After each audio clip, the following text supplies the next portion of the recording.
এরপরে যখন এরকম পরিস্থিতির সামনে আসবি, চট করে তোর বয়সটা বাড়ায় আমার সমান করে নিবি।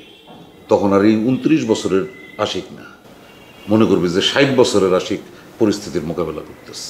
তাহলে তখন তো আমার একটা পোলা থাকবো আমার বয়সীর, তখন আমি আমার পোলারা সহ ওই বেয়াদবটারা মারুম।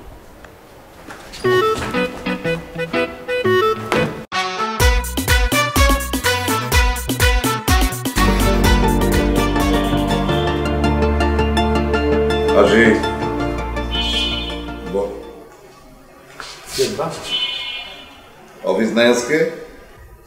অফিস আছে, আমি আজকে মালপত্র ঢাকার বাইরের থেকে এখনো অফিসে পৌঁছায়নি। অফিসে আসবো, মালপত্র প্যাকেট হইব, তারপর তুই যাবি। না আব্বা, মানে মাল তো কালকে রাত্রে ঢুকে গেছে সব।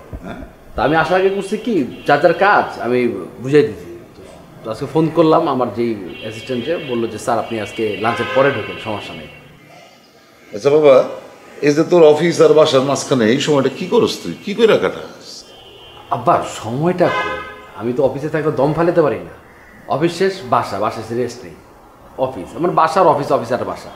না তাহলে ওই যে তুই রাস্তায় রাস্তায় ঘুরোস, হ্যাঁ, বিভিন্ন জায়গায় আড্ডা মারোস, পার্কে গিয়ে বয়ে থাকোস, কেমনে? পার্কে গেছিলাম আব্বা, মাঝখানে দু একদিন গেছিলাম, ওই ডেলিভারি ছিল কিছু, পার্কের পাশেই কিছু একটা আবাসিক ভবনের মতো আছে, ওই জায়গায় পার্কে বসে কেনা বা ওই লাঞ্চটা ওই জায়গায় মাঝে মধ্যে করি, একটু অল্প খরচে একটু খাবার ভালো ভালো পাওয়া যায় আর কি, এই জন্য পার্কে। বুঝতে পারছি বুঝতে পারছি। লকেটের সাথে ওইখানে গিয়ে দেখা করিস নাকি? লকেট কই থেকে আইব ওই জায়গাটায়? লকেট তো ওর ভার্সিটি নিয়ে নাকি সামনে পরীক্ষা, ব্যস্ত। ফোন দিছিলাম, একজন পার্কে একবার গেছিলাম, আবি কিনা, কয় দোষ না পার্কে। আমি তো সেটাই মিলাতে পারি না যে তুই এত ব্যস্ত, অফিসে দৌড়ের উপরে থাকোস, বাসাতেও তোর খুব একটা সময় দিতে পারস না, তারপরে তুই লকেটের লগে তোর দেখা হয় না, কিন্তু লকেটের বান্ধবীর এক্স বয়ফ্রেন্ডের লগে তোর দেখা হয়। মারস তারে, সময় পাস কেমনে? এটি কি কইতে কি কইতেছো তুমি, না কইতেছো কইতে লকেটের বান্ধবী এক্স, এই নাটক আর কত করবি?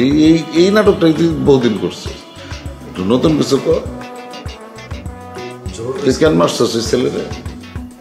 জোর কইছে এটাকে কো। এই তুই জুমুরের নাম মুখে নিবি না, তুই আর জুমুর এক না। তুই শুরু করছিস কি? হ্যাঁ, সেদিন তুই বাবলির গায়ে হাত তুললি, আজকে শুনছি তুই লকেটের বান্ধবীর এক্স বয়ফ্রেন্ডও তুই মারছিস। মানে তোর কি, তোর এই মারামারি ফিটাফিটির জন্য গ্রাম ছেড়ে শহরে আসলাম। আমি মারছি, আমি মারছি, এত ফুটানি মেরে বলার কিছু নাই। তুই যে মারছিস সেটা আমি জানি, যাই নাই তো তোর বলতেছি। আমি মারছি, মারছিস কেন তুই? তুই কি শুরু করছিস? আরে কথা শুনবা তো নাকি? তুমি সব কয়ে দিলে তো সব শেষই হয়ে গেল। ক কি কবি ক। আচ্ছা ধরো যে তোমার বয়সটা ধরো আমার মতো, ধরো তোমার বয়স এখন 29, ঠিক আছে? তোমার ক্লোজ বন্ধুর বান্ধবীরে কোনো পোলা যদি, কোনো নেশাকার পোলা যদি ডিস্টার্ব করে, আবার তুমি কি করতে? ঠাডায় একটা থাপ্পড় মারতে। তোমার জায়গায় আমি একটু বেশি মারছি, এই তো পার্থক্য। আরো 10টা মারছি, নাহলে 20টা থাপাইছি, বেল খুলে বেরিয়েছি, এই তো। তুমি তো বিচার করেই দিলা, শেষ। মারুম না? ঠিক আছে, মারছস ভালো করছস, তোর মার কানে যেন না আছে। আরেকটা কথা, এরপরে যখন এরকম পরিস্থিতির সামনে আসবি, চট করে তোর বয়সটা বাড়ায় আমার সমান করে নিবি। তখন আর এই 29 বছরের আশিক না, মনে করবি যে 60 বছরের আশিক পরিস্থিতির মোকাবেলা করতেছে।